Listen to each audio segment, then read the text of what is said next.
he stood for what we all say we stand for, but not all people do it. That is to have diversity of thought, to have a conversation. He would go on these campuses and allow these kids to feel heard, to have a voice, let them speak first, and then respond with facts, with opinions, whatever it may be. But these are the same kids that were denounced by Kamala Harris and by Hillary Clinton, and we remember what they said about them. So give him credit, as that Democrat said, for going there and trying and having a conversation. I have 3 college-age kids. It is because of Charlie Kirk that they began to care about learning, not about agreeing with everything he said, because I have 3 kids with very different opinions, but to educate themselves. And that is all that he wanted.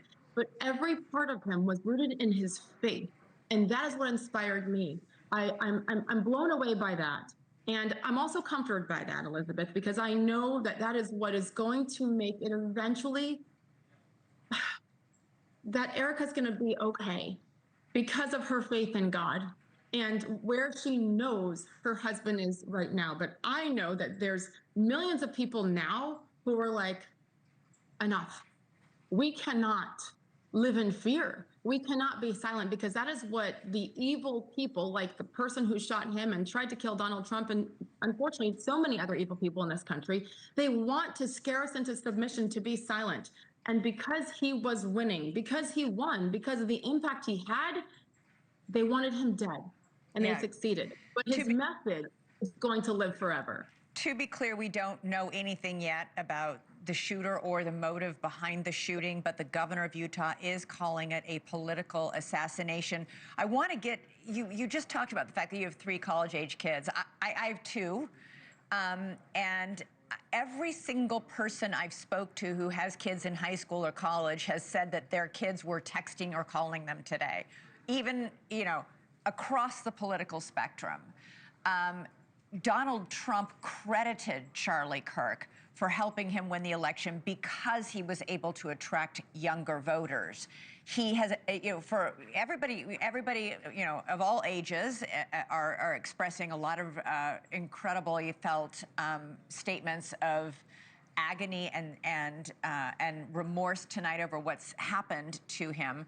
But what can't be understated is how many people in that sort of 18 to 28-year-old demographic really knew him, really followed him, and really got interested in politics because of him.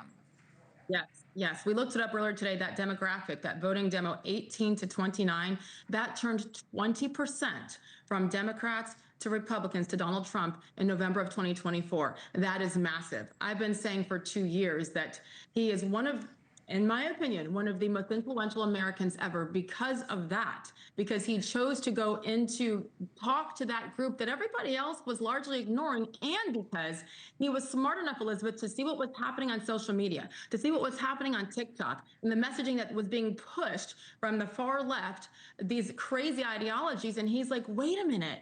We have to at least give them another perspective, which in Charlie's case, I mean, yes, his opinions, but also numbers and facts and science. Right. So he was think of it from a business perspective, why that Democrat on your show a minute ago was envious of that, because he was smart enough to go in there and talk to them and make them feel heard. And look what happened. It absolutely changed the election.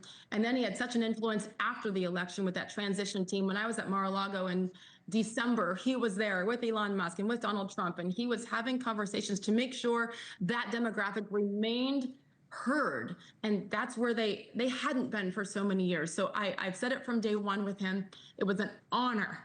Like, it was an honor to be on stages with him. I was so humbled. I thought, who am I?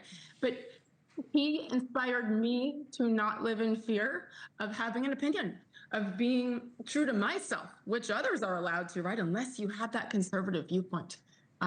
I saw something that Dana Loesch, a conservative voice, said on Twitter. She said, they don't realize it. This is a couple of hours ago. They don't realize it, but they have just created 1 million more Charlie Kirks. I hope that's the case, because Charlie did so peacefully.